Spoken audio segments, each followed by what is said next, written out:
Hello, this is Mr. Patrick's Corner. I hope you like my videos and I hope you subscribe and click.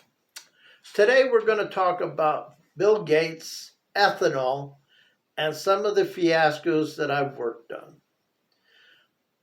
Well, Bill Gates, up there by Fresno, Bill Gates paid advance money to build an ethanol plant. Ethanol is used to take the knock out of gasoline. It basically raises the octane. It works the same way as lead. And it doesn't have all the effects, except if it goes into the groundwater.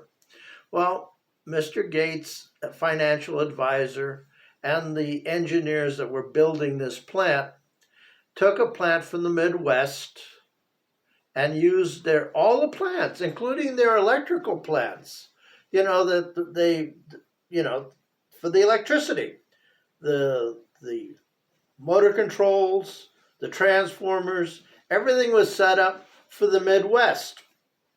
Now, do you think these geniuses would have talked to PG&E, Edison, and the local electrical guys? No, that would have been too complicated. These guys put in a system, and then I brought up the electrical gear. And the guys at Edison and PG&E and the local guys said, nah, that ain't going to fly. So believe it or not, I took equipment up and back 5 times before they got it right. Cost Mr. Bill Gates a lot of money, but he has a lot of money to waste.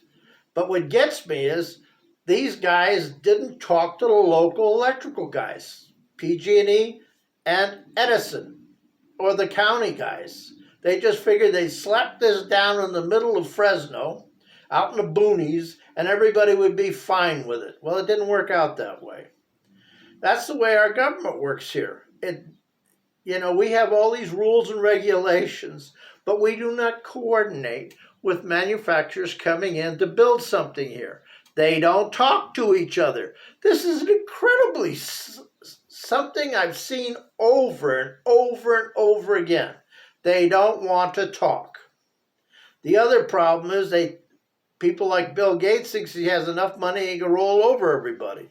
And then you have the wonderful California rules and regulations. Do you know that they're going to outlaw all automobiles that are powered by diesel and gas by 2030? Now, diesel, I was a truck driver for over 30 years, an owner-operator. And all this jiggly-do, to get rid of the particulates and the other stuff, well, they could have done that by running biodiesel. Biodiesel means it's made from vegetable. Well, the original Dr. Otto Diesel, who invented the diesel engine, designed it to work on agricultural products. It basically, biodiesel is 87% as efficient for getting rid of particulates. And the difference was it's 91% if you use this contraption. The only trouble is this contraption burns. You can set fires with it because the heating system in it is so hot that it'll actually start a forest fire or a grass fire. And the other thing about it is that if you spill regular diesel, you've got a biohazard. You spill biodiesel, and it's like fertilizer. The firemen come out, spray the stuff down, don't worry about anything. No hazmat, no nothing, because it's a fertilizer. They make it by there's a lot of different methods. A lot of places they use rendering, which means that the leftover rotted stuff, they put it in cookers and they cook it down. And that turns into the base product. And from there, they take the fat out, they take the glycerin out, and they have biodiesel. And the other problem with biodiesel, doesn't work in the new engines because the new engines work at a very high injector pressure. It's 124 psi. The old engines worked around 24 psi. And they could run on this stuff all day long. I once got 500 gallons free biodiesel because this missionary was going down to Brazil to preach Christianity to the heathens. Well, I don't know too many heathens in Brazil, but hey, what do I know?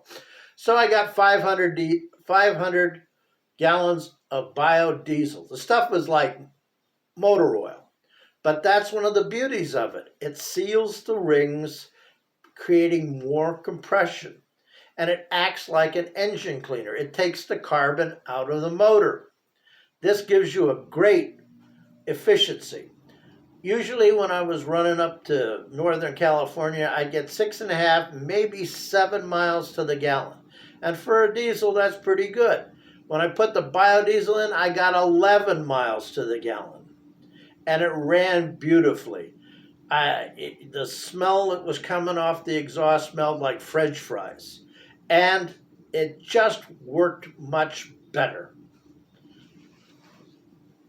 I think that's enough for today, but I hope to get my point that we should be doing something other than forcing everybody into into electric vehicles.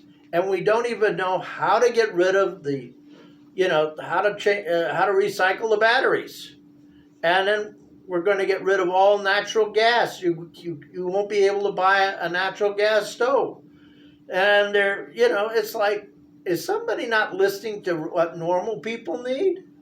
I don't know. I think they're clueless up there. The state assembly and the state senate, and then you got Gavin Newsom, the other genius. Oh my God, what a fun time we're going to have the next 4 years if he gets in. All right, ladies and gentlemen, that's it for today. I hope you subscribe and click. Thank you very much.